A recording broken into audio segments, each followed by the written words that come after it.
মানুষ ধর্মের শরণ নেয় পরিশুদ্ধ হওয়ার জন্য, ধর্মের শরণাগত হয় চিত্তকে পাপমুক্ত করার জন্য, ধর্মের আশ্রয় গ্রহণ করে চিত্তকে বিকার থেকে মুক্ত করার জন্য মানুষ ধর্মের ছায়াতলে আসে, সুখে শান্তিতে অবস্থানের জন্য। মানুষ ধর্মের পক্ষাবলম্বন করে আত্মপরহিতের জন্য।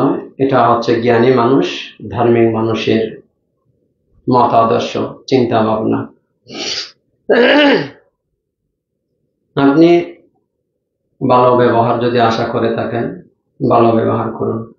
এটা নিয়ম, এটা বিধাতার বিধান, প্রকৃতির নিয়ম, জগতের নিয়ম। আপনিও ভালো ব্যবহার পাবেন, কিন্তু ভালো ব্যবহার না করে ভালো ব্যবহার আশা করা যাবে না, এটা নিয়ম হতে পারে না। আপনি মানুষের প্রশংসা করছেন না, আপনি অপরের কাছ থেকে প্রশংসা আশা করছেন, সেটা হতে পারে না। আপনি লোকের প্রশংসা করুন, আপনারও প্রশংসা করা হবে। আপনি আরেকজনের গুণের কথা তুলে ধরুন, আপনারও গুণের কথা অপরে তুলে ধরবে। আপনি কোনো একটা জায়গায় গিয়ে ভালো ব্যবহার পাননি, ভালো আপ্যায়ন পাননি, হয়তো আপনি রাগ করছেন, কিন্তু আপনার বাড়িতে যখন লোকজন এসেছিল তখন তো আপ্যায়ন ভালো করা হয়নি। এটা তো চিন্তা রাখতে হবে, চিন্তা করতে হবে। অপরের বাড়িতে গিয়ে ভালো খাবার দেয়নি বলেই হয়তো কেউ কেউ মন খারাপ করছে, কিন্তু নিজের বাড়িতে যখন এসেছিল তখন কি ভালো খাবার দেওয়া হয়েছিল? এটাও তো চিন্তা করা দরকার। তো দেখুন, এই যে জগতে জাগতিক নিয়ম, জাগতিক স্বভাব, জাগতিক ধর্ম, আজকে আপনারা ধর্মের ছায়াতলে আসার জন্য, অনুৎপন্ন সুখ, অনুৎপন্ন শান্তি উৎপন্ন হওয়ার জন্য চন্দনাইশ উপজেলাধীন দক্ষিণ জোয়ারা পরমানন্দ বিহার, সেই বিহারের অন্তর্গত যে উপাসক উপাসিকা, তারা উপাসক ধর্ম রক্ষার জন্য সুজিত গুরু এবং আপনাদের বিহারের অধ্যক্ষ, আপনাদের কুলগুরু আবু সুখে জ্যোতি মিত্র 13, ওনাদের উনি এবং আপনারা পরিকল্পনা করে আজকে ধর্মের শ্রীবৃদ্ধির জন্য, ধর্মের প্রচার প্রসারের জন্য আপনাদের এই সুন্দর চিন্তা চেতনা নিঃসন্দেহে সাধুবাদের যোগ্য।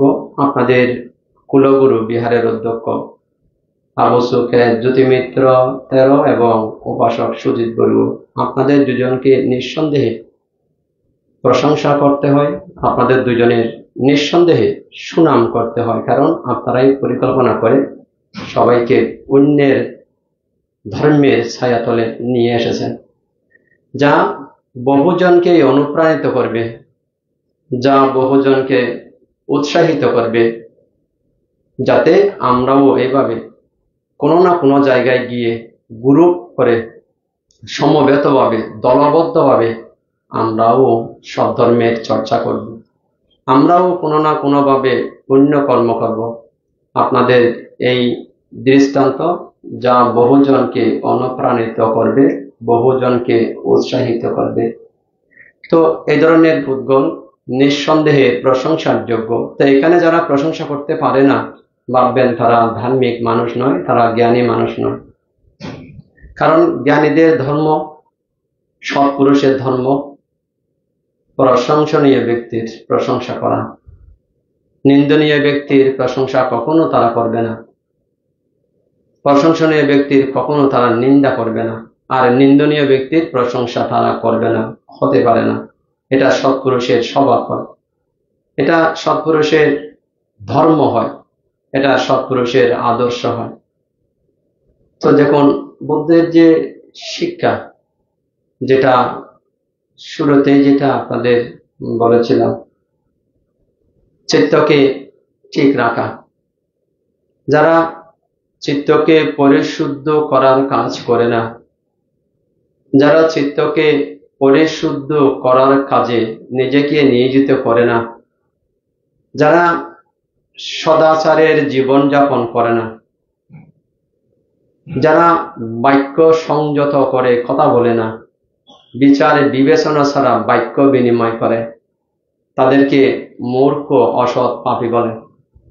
কারণ সৎ জ্ঞানী ধার্মিক মানুষ চিন্তা ভাবনা করে বাক্য শুরু করবে, সৎ জ্ঞানী মানুষ সৎ চিন্তা করবে, সৎ এবং জ্ঞানী ধার্মিক মানুষ কায়িক বাচনিক মানসিক তিন ধার সর্বদা পরীক্ষা করবে।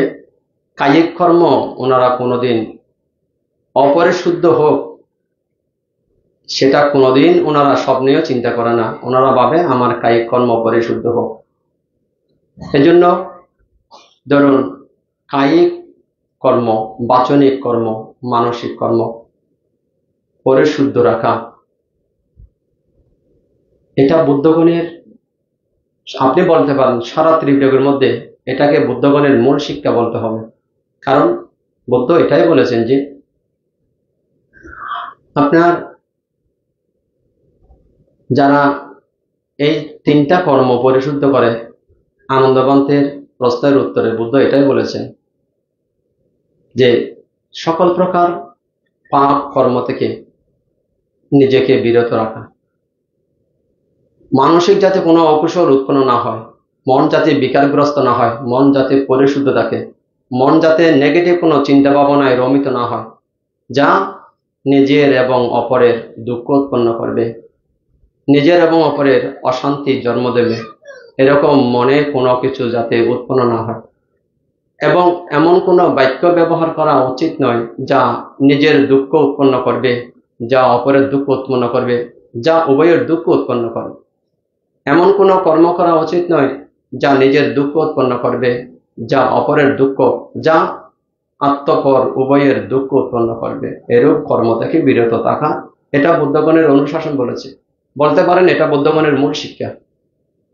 যত বুদ্ধ উৎপন্ন হয়েছেন তাদের এটা মূল শিক্ষা, এই তিনটা ধার ঠিক রাখা, যাতে আপনার এবং অপরের কোনো কষ্ট দুঃখ উৎপন্ন না হয়।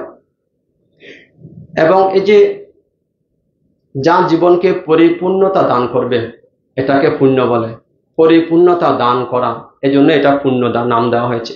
যা আস্তে আস্তে আস্তে আস্তে জীবনকে অমাবস্যার দিকে নিয়ে যাবে, অর্থাৎ পূর্ণিমার পরদিন থেকে কৃষ্ণ পক্ষ শুরু হয়, অর্থাৎ আস্তে আস্তে চন্দ্র ক্ষয়প্রাপ্ত হবে। ঠিক মানুষ যদি এই ত্রিধারে অপরিশুদ্ধ হয়, ভাববেন জীবন আস্তে আস্তে অমাবস্যার দিকে চলে যাচ্ছে, অতল তলে চলে যাচ্ছে, অতল গহ্বরে আস্তে আস্তে হারিয়ে যাচ্ছে। এটাকে পাপ বলে।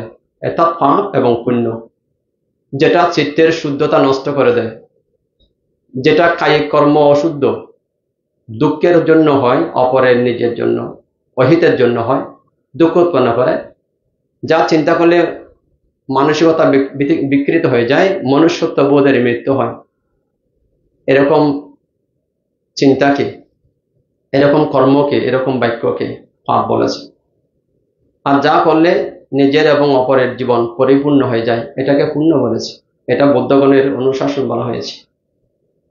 যদিও ধরুন অনেকেই অহিংসা বলে, অহিংসা আর্যাষ্টাঙ্গিক মার্গ বলে, যে যা বলবে বলুক, চারিয়ার্য সত্য বলুক, বুদ্ধগণের মূল শিক্ষা হচ্ছে এই তিনটা, কায়িক বাচনিক মানসিক ত্রিধারে যাতে সংযত থাকা হয়, ত্রিজাতে যাতে নিজের এবং অপরের কোনো অহিত অকুশল উৎপন্ন না হয়, যা নিজেকে পীড়া দেবে, যা অপরকে পীড়িত করবে। এজন্যই বুদ্ধগণ এটাই বলেছেন যে সর্বদা সজাগ থাকা, আমার দ্বারা যাতে ক্ষুদ্রানুক্ষুদ্র প্রাণীরা যাতে আঘাতপ্রাপ্ত না হয়, তারা যাতে ব্যথিত না হয়, পীড়িত না হয়, আমার দ্বারা যাতে তারা নিহত না হয়, হত না হয়। এই যে বুদ্ধগণের শিক্ষা। তো দেখুন, যেমন ধরুন নিজের সুখের জন্যই এখন সবাই তৎপর, কিন্তু সবাই কি সুখী হচ্ছে? অ্যাকচুয়ালি আমি দেখতে পাচ্ছি সুখী হচ্ছে না। সুখের জন্যই আংটি পাথর কত কিছু ধারণ করছে শরীরে, তারপরে ওজা বৈদ্য বানটুনা তন্ত্র মন্ত্র জারফুক কত কিছু স্মরণ গ্রহণ করছে, ঠিক নেই। কেন? সুখের জন্য। কত পূজা অর্চনা দিচ্ছে সুখের জন্য। যাই কিছু করা হোক, আপনাদের 100% এটা শিওর বলা যাবে, কেউ সুখী হতে পারবে না। কারণ কেন জানেন? সবাই ব্যক্তিগত স্বার্থকে মাথায় নিয়েছে। এমনটা করে সুখ লাভ করা যায় না। আপনি নিজে অপরের দুঃখ কামনা করে নিজের সুখী থাকতে চাইছেন, এটা কি করে সম্ভব? আপনি যদি সুখে থাকতে চান, অপরের সুখ কামনা করুন, আপনার সুখ এমনিতেই উৎপন্ন হবে। আপনার সুখের জন্যই প্রার্থনা করতে লাগবে না। যেমন ধরুন, আপনাদের একটা ছোট্ট একটা উপমা দিই। কোনো একজন বিচক্ষণ শিক্ষক অথবা কোনো একজন ভান্তে তার শিষ্যদেরকে বললেন, বর্ষগণ, তোমরা যে নিজের সুখের জন্য এত ব্যাকুল হয়ে গেছো, তো তোমাদের আজকে একটা কাজ করতে বলে, তোমরা কি করে সুখী হবে বা দুঃখী হবে, আজকে এই সিদ্ধান্ত থেকেই আমরা বুঝতে পারবো। একটা সিদ্ধান্ত, একটা উপদেশ। তো বুদ্ধ ওই আচার্য বললেন, ওই শিক্ষক বললেন সবাইকে, তোমরা হাতে একটা একটা বেলুন নাও, যার যার বেলুনে তার তার নাম লিখে দাও। সবাই নিজের নিজের নাম নিজের নিজের বেলুনে লিখে দিলেন। তাই একটা বদ্ধঘরে বা একটা জায়গায় নিয়ে গেলেন, যে বেলুনগুলো যাতে উড়ে না যায়, ফেটে না যায়। তো বলছে, বেলুনগুলো সব ছেড়ে দাও। সবাই বেলুনগুলো ছেড়ে দিয়েছে। তো বেলুনগুলো যখন ছেড়ে দিয়েছে, এখন কারো বেলুন কেউ পাচ্ছে না। কেন? আপনার বেলুন চলে গেছে আরেক দিকে, আরেকজনের বেলুন চলে এসেছে আপনার হাতে, বড় উলট পালট এলোমেলো হয়ে গেছে। তো লাস্টে শিক্ষক বললেন, বা ওই বান্তে বললেন, বা ওই গুরু বললেন, বৎসগণ, তোমরা কি তোমাদের বেলুন হাতে পেয়েছো? না গুরুদেব, আমরা পাইনি। আমাদের হাতে যে বেলুন সেটা অপরের বেলুন। তুমি তোমার বেলুন খুঁজতে চাইছো বলে এই সমস্যা হচ্ছে বৎসগণ। তুমি তোমার সুখের জন্য ব্যাকুল হয়েছে বলে আজকে তোমার হাতে অপরের তোমার সুখ থেকে বঞ্চিত হয়েছে। তো আমাদের কি গুরুদেব কি করা উচিত? অতি দ্রুত তোমার বেলুনে যার নাম লেখা আছে তাকে দিয়ে দাও। ফুট ফুট ফুট ফুট করে 1 মিনিটের মধ্যে, 15-30 সেকেন্ডের মধ্যে সবার বেলুন সবার হাতে চলে গেছে। এতক্ষণ পর্যন্ত এত সময় নষ্ট করেছে, বেলুন খুঁজে পাচ্ছে না। এখন যখন অপরের বেলুন দিতে গেছে, তাড়াতাড়ি হয়ে গেছে। অর্থাৎ এখান থেকে আপনাদের এটাও বুঝতে হবে, অপরের সুখের কথা চিন্তা করুন, আপনার সুখ মুহূর্তের মধ্যে চলে আসবে। আর যদি নিজের সুখের জন্য অপরের দুঃখ কামনা করেন, কেবল নিজের সুখের জন্য ব্যাকুল হয়ে যান, কেউ সুখী হতে পারবে না। কারোর সুখ আসতে পারে না, হতে পারে না, এটা অসম্ভব ব্যাপার। এজন্যই নিজের সুখে থাকতে চাইলে অপরের সুখ কামনা করুন, অপরের সুখ প্রত্যাশা করুন, অপরের সুখের জন্য চিন্তা করুন, আপনার সুখ এমনিতেই চলে আসবে। ওই যেমন অপরের বেলুনটা যখন দিতে গেছে, নিজের বেলুন এমনি পেয়ে গেছে, খুঁজতে হয়নি, আর নিজের বেলুন আর অন্বেষণ করতে হয়নি, এমনিতেই নিজের বেলুন হাতে পেয়ে গেছে। তো দেখুন, আরো কি, নিজের বেলুনটা অপরে এসে আপনাকে দিচ্ছি, আপনাকে খুঁজতে হচ্ছে না। কেন? আপনার বেলুন তো অপরের হাতে। আপনি যখন অপরের বেলুনটা ওকে দিতে যাচ্ছেন, আরেকজন আপনার বেলুনটা দেওয়ার জন্য অগ্রসর হয়েছে। এটাকে বলে যে অপরের হিতের মধ্যে নিজের হিত নিহিত আছে, অপরের সুখের মধ্যে নিজের সুখ নিহিত আছে। তো আপনারা যদি সুখে থাকতে চান, অপরের সুখ কামনা করুন। অপরের দুঃখ কামনা করে নিজে হাজার চেষ্টা করলেও ফেলিয়ার হতে হবে, সুখী হওয়া যাবে না। হতে পারে গাড়ি বাড়ি আছে, হতে পারে বিল্ডিং আছে, হতে পারে উন্নত মানের বেড বিছানা আছে, হতে পারে এসি আছে, আপনি সব নিয়েছেন, কিন্তু দামি হাট নিয়েছেন, পালং নিয়েছেন, কিন্তু ঘুম আসছে না কেন? ঘুম আসছে না কেন? তো মনের শান্তি থেকে আসবে। আপনার মনে তো শান্তি নেই, মনে হিংসা, মনের ব্যাকুলতা, মনে অশান্তি, মনে টেনশন। কারণ আপনি অপরের টেনশনের কারণ হয়েছেন, আপনি এখন টেনশনে দুঃখে দুঃখে মরছেন। তো এই কারণে দেখুন, বৌদ্ধের যে শিক্ষা, বৌদ্ধের যে কর্মতত্ত্ব, আপনি অপরের দুঃখ উৎপন্ন করেছিলেন, আজকে আপনি এত দামে দিয়ে খাট পালং বেড বিছানা কিনেও আপনি সেখানে শুতে পারছেন না, অর্থাৎ শুয়ে আছেন, ঘুমাতে পারছেন না। কেন? ঘুম আপনার চোখ থেকে কোথায় পালিয়ে গেছে। তাই অপরের সুখের চিন্তা করুন, আপনার সুখ এমনিতে আসবে। বেড বিছানা কিনেছেন, কিন্তু ঘুম কি কিনতে পারবেন? এটা কি সম্ভব? এটাও সম্ভব। তো ঘুম ক্রয় বিক্রয় করা যায় না। এটা মনের শান্তি থেকে, মনের স্বচ্ছতা থেকে, কায়িক পরিশুদ্ধিতা, মানসিক পরিশুদ্ধিতা, বাসনিক পরিশুদ্ধিতা থেকে প্রশান্তিতে ঘুম আসবে। যখন সব দিকে ওকে, আপনার ঘুম এমনিতেই আসবে। ঘুমের ট্যাবলেট খেতে হবে না, আর খাট পালং লাগবে না, মাটিতেই আসবে, তক্তার মধ্যে ঘুম চলে আসবে। আর যদি উন্নত মানের বেড বিছানা তাকে ঘুম আসবে না যদি এই তিনটা অশুদ্ধ হয়ে যায়। তো এই কারণে আজকে মানুষ যা ভাবছে, যা চিন্তা করছে, সবগুলো নিজের বিপরীতে চলে যাচ্ছে। কারণ তার চিন্তা ভাবনা ভুল ছিল, তার কর্ম ভুল ছিল, তার বাক্য ভুল ছিল। এই কারণে এত ফিলোসফি আপনাদের জানতে হবে না। কেবল কায়িক কর্ম একটু প্রদক্ষিণ, কায়িক কর্ম পরিশুদ্ধ, বাচনিক কর্ম পরিশুদ্ধ, আর মনের চিন্তা ভাবনা স্বচ্ছ, নির্মল, নির্ভেজাল হওয়া চাই। সেই চিন্তা আত্মপরহিতের জন্য হওয়া চাই, অপরের কল্যাণের জন্য হওয়া চাই। দেখবেন আপনার সুখের জন্য মঠ, মন্দির, গির্জা, মসজিদ, মাজার এখানে গিয়ে আর প্রার্থনার আবশ্যকতা হবে না। আর আপনার সুখের জন্য কোনো তন্ত্র মন্ত্রের কাছে যেতে হবে না, ভাগ্য পরিবর্তনের জন্য যেতে হবে না। আপনার ভাগ্য এমনিতেই পরিবর্তন হয়ে যাবে। হয়তো বলতে পারেন, মানতে আমরা কি ভাগ্য পরিবর্তন করতে পারবো? ভবিষ্যৎ কি আমরা পরিবর্তন করতে পারবো? আমাদের ভবিষ্যৎ কি আমাদের হাতে আছে, নাকি কোনো ঈশ্বরের হাতে, নাকি কোনো দেবতার হাতে, নাকি কোনো ভগবানের হাতে? না, আপনাদের ভবিষ্যৎ কারো হাতে ন্যস্ত নয়, কারো হাতেই নির্ধারিত নয়, কারো উপর নির্মিত নয়। আপনাদেরটা আপনারাই নির্মাণ করবেন, কেউ নির্মাণ করে দেবে না।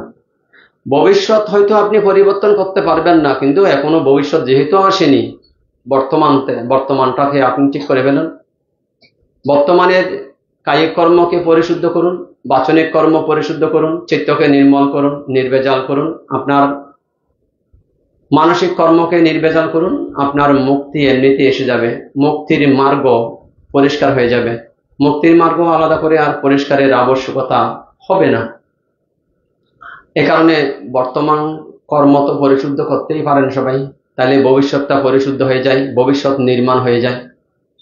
অতীতের উপকরণ থেকে বর্তমান নির্মাণ হয়েছে, বর্তমানের উপকরণ থেকে ভবিষ্যৎ নির্মাণ হবে, সেটা কোনো ঈশ্বর নির্মাণ করে দেবে না। এই জন্য ভবিষ্যৎ খারাপ হলে তাবিজ, ওজা, বৈদ্য, বানটোনা সেগুলো আপনারা করবেন না। আপনারা কায়িক কর্ম দেখুন, বাচনিক কর্ম দেখুন, মানসিক কর্ম দেখুন। নিশ্চয়ই এখানে কোনো অপরিশুদ্ধ আছে, তো সেগুলো না করে ঘরের দোষ দিয়ে লাভ কি, জায়গার দোষ দিয়ে লাভ কি? জায়গায় তো আর উন্নতি অনুন্নতি, উন্নতি অবনতি নির্ভর করবে না, সেগুলো নির্ভর করবে কর্মের উপর। তাই গৌতম বুদ্ধের শিক্ষায় কোন রকম নবগ্রহ নেই, কেবল একটাই গ্রহ আছে, সেটা হচ্ছে অপুণ্য পাপ গ্রহ, পাপ। এই পাপ গ্রহ মানে ত্রিদ্বারে অকুশল। তো এখান থেকে নিজেকে রক্ষা করলেই তো অকুশলের রাস্তা বন্ধ হয়ে যায়। তাহলে তো আপনার আর তাবিজের দরকার নেই, আপনার আর বান্টনার দরকার নেই, আপনার আর ঝাড়ফুঁকের দরকার নেই, ওজা বৈদ্যর দরকার হবে না। কেবল এদিকে একটু কন্ট্রোল করলে হবে। তো এই কারণে মুক্ত হওয়ার যে মার্গ, এটা যাদের এগুলো পরিশুদ্ধ আছে তারাই তো নির্বাণ সাক্ষাৎ করতে পারবে। তাদেরও তো শিলা স্কন্ধ পরিপূরণ হবে, তাদেরও তো সমাধি স্কন্ধ পরিপূরণ হবে, তাদেরও তো প্রজ্ঞা স্কন্ধ পরিপূরণ হবে, তাদেরও তো বিমুক্ত চিত্ত তৈরি হবে। তারাই তো মুক্তি লাভ করতে পারবে, তারাই তো নির্বাণ সাক্ষাৎ করতে পারবে, তারাই তো ইহকাল পরকাল বহুজনের সুখের কারণ হতে পারবে, তারাই তো মানুষের সুন্দর ভবিষ্যৎ নির্মাণ করে দিতে পারবে, তারাই তো নিজের ভবিষ্যৎ নির্মাণ করতে পারবে, যেই ভবিষ্যতের মধ্যে কোনো রকম অন্ধকার নেই, কোন রকম আঁকা বাঁকা পথ নেই। তাহলে দেখুন, এই কারণে আপনার নিজেদেরকে একটু পরীক্ষা করা, এটাকে বলা হচ্ছে যে স্বনিরীক্ষণ। একটু স্বনিরীক্ষণ করা, আমি যা করছি তা কতটা আত্মপরহিতের জন্য হচ্ছে। আত্মনিরীক্ষণ করা, আত্মসমীক্ষা করা, আমি যা করছি তা ঠিক করছি কিনা। লোকে আপনাকে বদনাম দেবে না দুর্নাম দেবে সেটা দেখার দরকার নেই। আপনি ঠিক থাকলে লোকে অসত্য প্রচার করুক না, তাতে আপনার কি? আপনাকে ধরুন কলা গাছকে যদি আম গাছ বলে, তাতে কলা গাছ কি আম গাছ হয়ে গেছে? আম গাছ হয়নি। আপনার বিরুদ্ধে লোকে বদনাম করছে, মিথ্যা অপবাদ দিচ্ছে, তাতে আপনার বিচলিত হবার কি আছে? আপনি ঠিক থাকলে তো হলো। এই জগতের মধ্যে নিন্দা প্রশংসা করেনি এমন কোন ব্যক্তি ইতিহাসের পাতায় আসেনি। তো আমার নিন্দা করবে এটা স্বাভাবিক, আপনার নিন্দা করবে এটা স্বাভাবিক। আপনি কি করে ধরে নিলেন যে আপনার নিন্দা হবে না? এখন আপনার যা শোনা যাচ্ছে সোশ্যাল মিডিয়ায়, মানুষের মুখে মুখে, ওই যে সুনামগঞ্জের হবিগঞ্জের এমপি সোনারঘাটের, উনি এত নির্ভেজাল জীবনযাপন করা সত্ত্বেও সমস্ত এমপিরা নাকি ওনার বিরুদ্ধে চলে গেছে। অর্থাৎ বুঝতে পারছেন এখন? এই যে আপনি যতই ভালো হন, আপনার বিরুদ্ধে একটা গ্রুপ দাঁড়িয়ে যাবে। তো সুতরাং ভাববেন না যে আপনার ফল্ট আছে, বরং আপনি যদি খারাপ কাজ করেন আপনার বিরুদ্ধে কোনো গ্রুপ দাঁড়াবে না। যদি ভালো কাজ করেন আপনার শত্রু অসম্ভব বেড়ে যাবে। ভালো কাজ করুন কেবল। তো এই যে এখন ওনার নাকি এখন জীবন সংকটাপন্ন হয়েছে, ব্যারিস্টার সুমনের জীবন সংকটাপন্ন হয়েছে কেন? সৎ জীবন, কিন্তু সান্ত্বনা তো আছে যে আমি সৎ জীবন যাপন করছি, আমি বহুজনের জন্য কল্যাণ করছি। এই জন্য আমি বহুজনকে বলবো, বাংলাদেশের মানুষকে বলবো, ব্যারিস্টার সুমনকে বাঁচিয়ে রাখুন। ওনার মতো মানুষ দরকার আছে, ওনার মতো মানুষ দরকার আছে, ওনার মতো এমপি দরকার আছে, ওনার মতো মন্ত্রী দরকার আছে। অথচ আমি ওনাকে চিনি না, আমাকেও চিনি না, কিন্তু আমি লোকের মুখে যা শুনছি ওনার মতো এমপি নাকি বাংলাদেশের ইতিহাসে খুব কমই আছে ওনার মতো এমপি। তো এমন এমপিকে আপনারা বাঁচিয়ে রাখুন। এটার সুফল সারা দেশ ভোগ করবে, সারা দেশ ভোগ করবে। কেন? তার যে নৈতিকতা, তার যে সংযমতা, তার যে সরলতা, তার যে আদর্শ, তার যে সততা, তার যে মানবিকতা, তার যে মানবতা, এটা সারা বাংলাদেশের মানুষ ভোগ করতে পারবে না?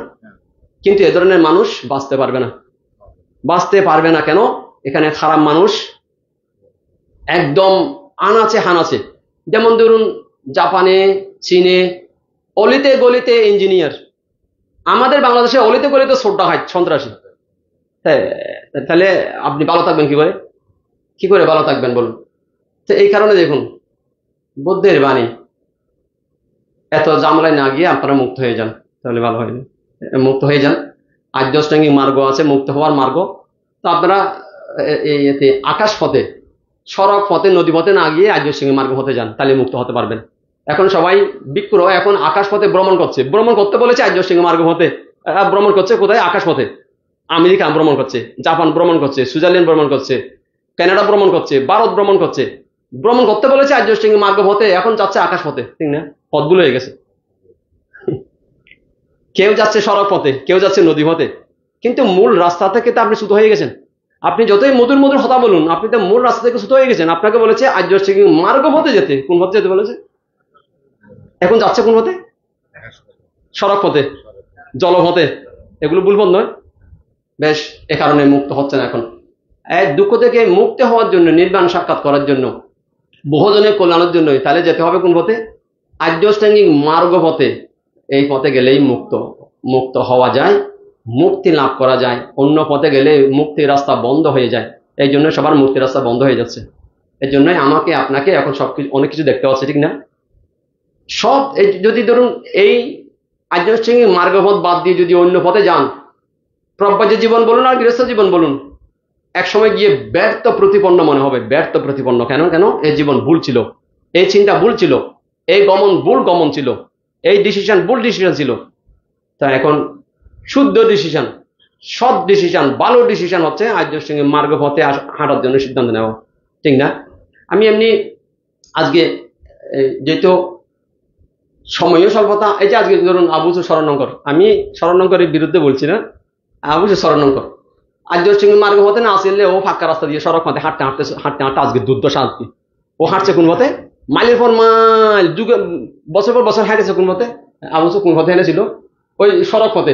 তাহলে এটা বুদ্ধ তো এই পথে হাঁটতে বলেনি, বুদ্ধ আর্যশ্রেণিক মার্গ পথে হাঁটতে বলেছে। আজকে আবু শরণঙ্কর ওই রাস্তা দিয়ে হাঁটতে গিয়ে, সড়ক পথে হাঁটতে গিয়ে আজকে বিপদগ্রস্ত হয়েছে।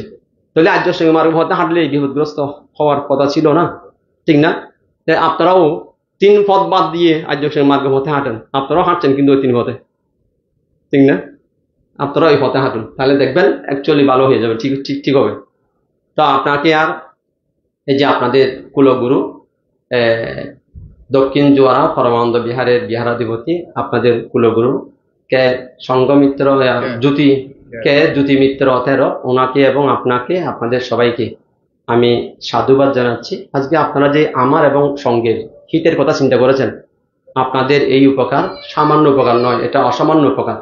এজন্য আপনাদের বিহার অধ্যক্ষ এবং আপনি এবং আপনাদের সবাইকে আপনাদের এই উপকারের জন্য আমি এবং আমার ব্যক্তি সঙ্গ আপনাদের প্রতি কৃতজ্ঞতা জানাচ্ছি, আপনাদেরকে সাধুবাদ জানাচ্ছি। আপনাদের মনুষ্যলোকে মনুষ্য সম্পদ, দেবলোকে দিব্য সম্পদ, মনুষ্যলোকে মনুষ্য সুখ, দেবলোকে দিব্য সুখ, মনুষ্যলোকে মনুষ্য আয়ু, দেবলোকে দিব্য আয়ু, মনুষ্যলোকে মনুষ্য বর্ণ, দেবলোকে দিব্য বর্ণ আপনারা লাভ করে অন্তিমে ওই আর্যষ্টাঙ্গিক মার্গ পথে হেঁটে আপনাদের যাতে নির্বাণ সাক্ষাতের হেতু উৎপন্ন হয় এইরূপ কামনা করছি, এবং চক্রবালের সমস্ত প্রাণী সুখী হোক, দুঃখ থেকে মুক্ত হোক, আপনাদের স্বস্তি মুক্তির কারণ হোক।